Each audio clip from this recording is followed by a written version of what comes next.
중세의 대학은 어떤 모습이었을까요? 중세의 대학은 수공업자들이 도제 교육을 통해 모이기 시작하고 자신들의 권리를 지키기 위해 길드를 설립했던 것처럼 학생들이 자신들의 권리를 지키기 위해 설립됐다고 합니다.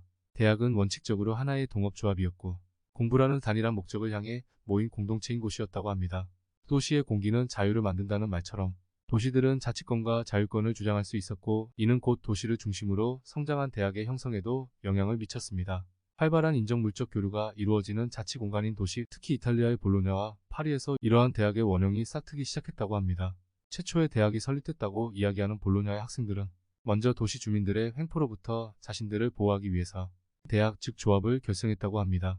새로운 수요층이 늘어나면서 방세와 필수품값이 급등하였고 학생들 개개인이 그러한 폭리에 맞서 싸우기에는 힘이 부족했기 때문입니다.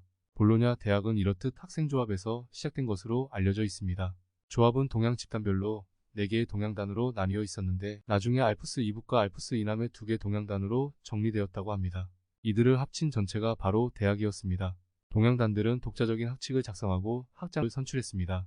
학장은 학생들 중에서 선출되었고 주요 학사 일정과 교과과정 등을 관할하고 통제했습니다. 여기서도 알 수 있듯이 볼로냐 대학에서 스튜던트 파워는 처음부터 막강했습니다. 학생 집단은 자신들이 다른 곳으로 이주할 수 있다고 으름장을 놓으며 주민들과 협상을 벌이곤 했는데 이것이 가능했던 이유는 대학에는 사람들만 있었지 아직 건물 같은 것은 없어서 언제든지 이동이 자유로웠기 때문이었다고 합니다. 실제로 대학이 다른 지역으로 집단 이주를 한 일도 적지 않았기 때문에 주민들은 방세를 아예 못 받는 것보다 낮추는 차선책을 선택할 수밖에 없었다고 합니다. 도시 주민들과의 싸움에서 승리한 학생들은 이제 그들의 또 다른 적인 교수들을 공격했다고 합니다. 이번에도 집단 보이콧이 위력을 발휘했습니다. 그때만 해도 교수들은 학생들의 수업료로 생계를 유지했고 학생들의 단체 행동은 생계를 위협하는 행동이었습니다. 학생들은 교수가 지켜야 하는 행동 강령을 공포했는데 각자가 낸 수업료에 상응하는 교육을 받으려는 조치였다고 합니다.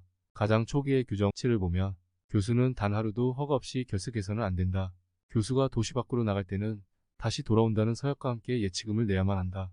만일 교수의 정규 강의에 수강생이 5명 미만이면 그는 폐강에 준하는 벌금을 물어야 한다. 교수는 종소리가 나면 수업을 시작해서 다음 종이 울리면 1분 내로 수업을 마쳐야 한다.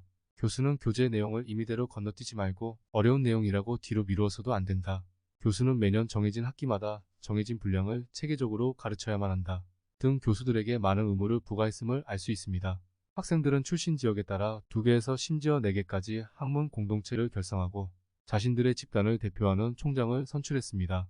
볼로냐는 학생들의 대학이었고 이 전통이 현재까지 이어져 학생들은 자신들의 목소리를 내는데 거림낌이 없다고 합니다. 비교적 최근까지도 학생들의 시위로 인해 대학 본관 유리창이 깨지곤 했다고 합니다.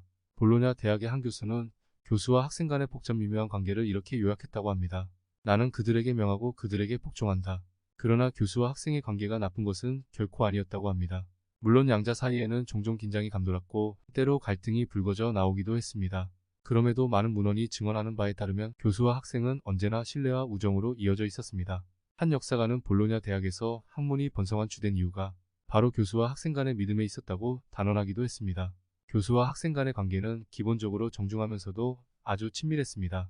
교수들은 학생들을 친구라고 불렀고 학생들은 교수들을 선생이라고 불렀습니다. 이런 친밀한 관계는 지금도 여전한 듯한데 예컨대 기호학자이자 소설가로서 세계적인 명성을 누리고 있는 볼로냐 대학의 교수 움베르토 에코는 종종 카페에서 가벼운 와인을 앞에 두고 학생들과 격의 없이 토론을 벌인다고 합니다. 그러나 대학은 도시의 악덕과 뒤섞이기도 했습니다.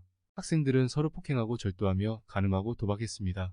중세 볼로냐 사법당국의 문서고는 학생들에 대한 재판 기록들로 넘쳐난다고 합니다. 그럼에도 도시는 외국인 학생들을 유치하기 위해 외국인 학생들의 이주를 막기 위해 학생들의 특권을 보호했고 관용적 태도를 견지했습니다. 학생들의 학문 공동체에서 제외되었던 교수들은 그들만의 조합 또는 칼리지를 결성했습니다.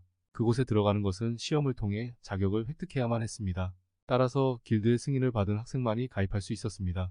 어떤 과목을 가르치는 능력은 그것을 잘 알고 있다는 것을 의미하므로 학생들은 미래 직업과 상관없이 일종의 성취 증명서로서 교사 면허를 얻으려 했습니다. 이러한 증명서, 즉 교수 자격증이 학위의 가장 초기 형태였다고 합니다. 오늘날 우리의 고등학위들인 마스터와 독토에는 그 전통이 그대로 남아있고 심지어 프랑스어로는 학사학위까지 그러하다고 합니다. 자유학예를 가르치는 사람에게는 엠머라는 칭호를 주었고 법학 교사 면허증을 획득한 사람은 법학 박사로 불렀습니다. 한편 볼로냐에서는 좀 더 그럴듯한 교실 풍경을 원했고 이곳에서 본콤파니는 1235년의 이상적인 강의실 모습으로 다음과 같이 묘사합니다. 조용하고 청결하고 창문 밖의 조망이 훌륭하고 벽은 녹색으로 칠하되 주위를 해치는 그림이나 장식은 삼가고 교수는 한 단 높은 곳의 자리에 모두를 내려다볼 수 있고 학생들은 출신지별로 각자의 사회적 지위와 명성에 따라 정해진 자리에 앉는다. 하지만 그런 장소가 이상임을 아래와 같이 말하며 밝힙니다. 내가 그런 집에서 살아보지 못한 것은 물론이고 하늘 아래 이런 집이 있는지도 모르겠다. 볼로냐의 교실이 실제로 어떤 모습이었는지는 14, 15세기 교수들의 모습이 담긴 사료들로부터 대략 유추할 수 있습니다. 일반적으로 교사의 책상은 높고 지붕이 있는 교단 위에 자리했으며 학생들의 평평하거나 경사진 책상에는 책들이 펼쳐져 있습니다. 법학 교수들처럼 의학 교수들 앞에도 책이 놓여져 있었다고 합니다.